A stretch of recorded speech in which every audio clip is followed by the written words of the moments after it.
Babylon city का सबसे अमीर आदमी, जो कि बहुत ही ज़्यादा दान दक्षिणा करता था, लेकिन किसी ने उसे काम करते नहीं देखा था। कोई नहीं जानता था कि उसके पास पैसे कहाँ से आते हैं। उसके दोस्त भी यह सोच सोच कर परेशान रहते थे कि एक आदमी जो हमारे साथ पढ़ा, खेला और बड़ा हुआ, वह आज इतना दान दक्षिणा कर रहा है और हमारे पास खुद के खाने के पैसे भी नहीं हैं। एक दिन उन्होंने उस आदमी से यह पूछने के लिए उसके घर गए। पूछने पर उस आदमी ने बताया कि जैसा कि तुम लोग जानते हो कि जब हम छोटे थे तब मैं पत्थर पर नक्काशी का काम किया करता था। एक दिन एक धनी व्यक्ति मेरे पास आया और बोला कि मुझे कल सुबह तक पत्थर पर नक्काशी का काम खत्म चाहिए। मैंने भी उस अमीर व्यक्ति को कहा कि मैं आपका काम कर दूंगा, लेकिन आपको अपने अमीर होने का राज मुझे बताना पड़ेगा। वह धनी व्यक्ति मान जाता है। मैंने रात भर बिना सोए उस व्यक्ति की काम को खत्म किया। वह व्यक्ति कल सुबह होकर आया और मैंने उसे उसका पत्थर सौंपा और उसको उसके राज बताने को कहा। उसने मुझे कहा, तुम जितना भी कमाओ उसका 10%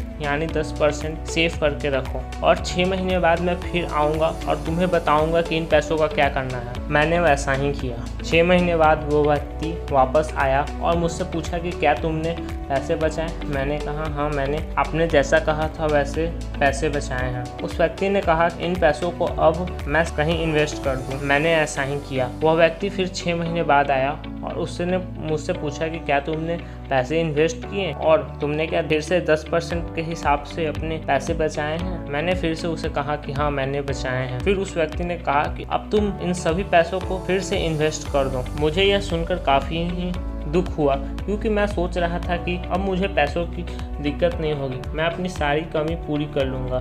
लेकिन उस व्यक्ति के कहने पर मैंने अपने सारे पैसों को इन्वेस्ट कर दिया और ऐसा ही करते करते आज अगर मैं काम भी नहीं भी करता हूँ तब भी एक काम करने वाले व्यक्ति से मेरे पास ज़्यादा पैसे हैं। यह एक बुक का सिर्फ समरी है। अगर आपको यह पूरी बुक पढ़नी है तो आप यह बुक पढ़ सकते हैं। इसका लिंक डिस्क्रिप्शन में है। तो इस कहानी से आपको समझ में आ गया होगा कि सेविंग करना क्यों ज़रूरी है। लेकिन अब आपके मन में आ रहा होगा कि ठीक है, हमने यह तो समझ लिया कि सेविंग करना ज़रूरी है, लेकिन अब हम सेविंग कैसे करें? हमारे पास इतने ज़्यादा खर्चे हैं। तो यहाँ पर आपको टेंशन लेने की कोई भी बात नहीं कि अगर आपको रास्ता नहीं समझ में आ रहा है तो मैं आपको यहाँ पर रास्ता ही दिखाने आया हूँ। सबसे पहले जो आपको अपना काम करना है वह है कि आप जितने भी रुपए कमाते हैं, सबसे पहले क्या करिए कि उसमें से 10% निकाल कर अपने सेविंग में रख दीजिए। उसे एकदम भूल जाइए कि वो आपके पैसे हैं और 50% अपने बेसिक नीड्स के लिए रखिए और 10% रखिए कि अगर आपके बेसिक खर्चे अगर ऊपर नीचे हो जाते हैं तो आप उसमें से निकाल सके और 10% अपने लग्जरी के ऊपर में रखिए, जिससे कि आप अपने सारे बेसिक नीड्स भी पूरे कर लेंगे, लग्जरी भी पूरे कर लेंगे और 10% आपका सेविंग में भी हो जाएगा। अब आप कहेंगे कि नहीं, 50% में मेरे खर्चे नहीं चल सकते। यह कहकर आप अपने दिमाग को अंडर एस्टिमेट कर रहे हैं, क्योंकि हमारा दिमाग बहुत ही ज़्यादा पावरफुल है। आप उसको जैसे सिचुएशन में रखेंगे उस सिचुएशन से उसे निकलने बखूबी आता है। आपको शुरुआत में दिक्कत जरूर होगी, जैसा कि उस स्टोरी में उस अमीर आदमी को अमीर बनने से पहले हुआ था, लेकिन फिर उस आदमी को भी इसकी आदत हो जाएगी। उसी तरह से आपको भी सेविंग करने की आदत हो जाएगी और 50% में ही आपके बेसिक नीड्स पूरे हो जाएंगे। जो मेरा दूसरा टिप है वह है कि आपको अपने क्रेडिट कार्ड को तोड़ देना चाहिए, फेंक देना चाहिए या फिर उसे बंद करवा लेना चाहिए। क्योंकि क्रेडिट कार्ड पहले तो बहुत ही ज़्यादा अच्छा लगता है कि हमारे पास कोई पैसा नहीं होने के बावजूद हम चाहें तो कुछ भी खरीद सकते हैं, कुछ भी ले सकते हैं। लेकिन जब आप अपने पैसे वापस नहीं दे पाते हैं और जब उस पर इंटरेस्ट लगने लगता है तब आपको समझ में आता है कि आपने कितनी बड़ी गलती कर दी है। और क्रेडिट कार्ड पे कोई 4-5% का इंटरेस्ट भी तो नहीं लगता, उस पर 16% का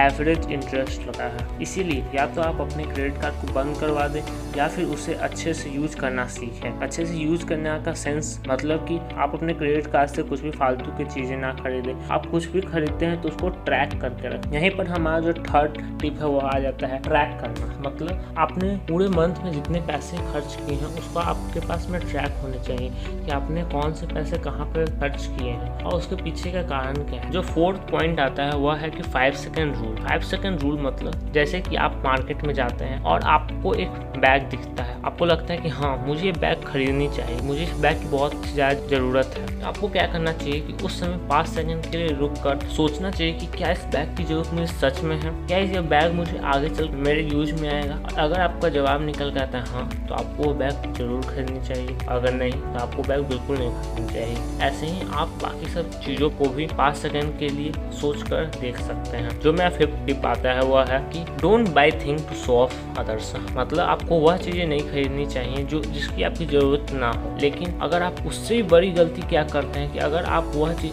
किसी को दिखाने के लिए खरीद रहे हैं तो आपका ये बहुत ही बड़ी गलती है कि अगर सामने वाले ने कुछ खरीदा है तो अगर आप भी उसको देखकर वह चीज खरीद रहे हैं तो आप बहुत बड़ी गलती कर रहे हैं। आपको सबसे पहले यह बात जाननी चाहिए कि आपको उस चीज की जरूरत है या नहीं। अगर है तो आप बिल्कुल खरीदिए और नहीं तो बिल्कुल नहीं खरीदिए। इसके बाद मैं आपको 2 प्रो टिप देना चाहूँगा जो कि आपको सेविंग स्टार्ट करने में मदद करेंगे। पहला है स्टार्ट सेविंग नाउ और दूसरा है स्टार्ट स्मॉल। अब ये दोनों प्रो टिप सुनने में तो काफ़ी नॉर्मल लगते हैं। आप ये सोच रहे होंगे ये प्रो टिप कैसे होंगे, ये तो नॉर्मल, लेकिन यह बहुत ही ज़्यादा जरूरी है क्योंकि आप लोगों में से बहुत ज़्यादा लोग सिर्फ इस डिस्कशन को सुनेंगे और फिर अपने लाइफ में मस्त हो जाएंगे। आप कोई भी इनिशिएटिव नहीं लेंगे जो कि आप बहुत बड़ी गलती कर रहे हैं। अभी से ही आपको स्टार्ट कर देनी चाहिए सेव करना। अब आप बोलेंगे कि मैं बहुत ही कम अर्निंग करता हूँ, फॉर एग्जाम्पल 10,000 20,000। जब मेरी अर्निंग 40,000 हो जाएगी, 50,000 हो जाएगी या फिर मैं 5 साल बाद सेविंग करना स्टार्ट करूँगा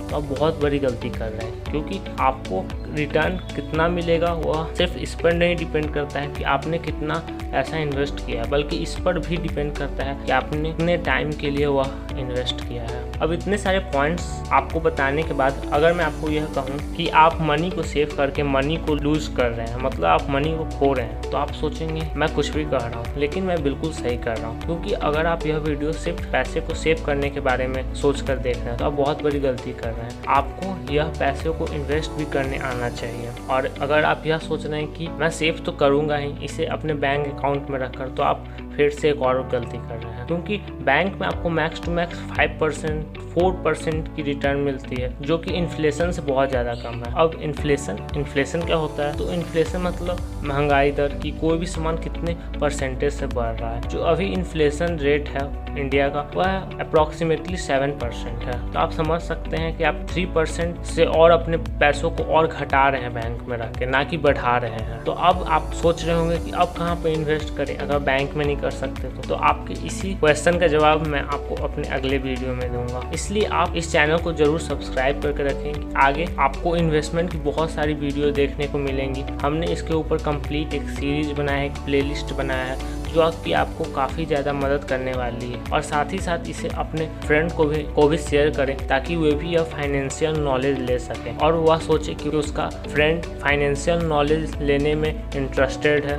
और वह साथ साथ अपने दूसरे फ्रेंड की भी मदद करता है।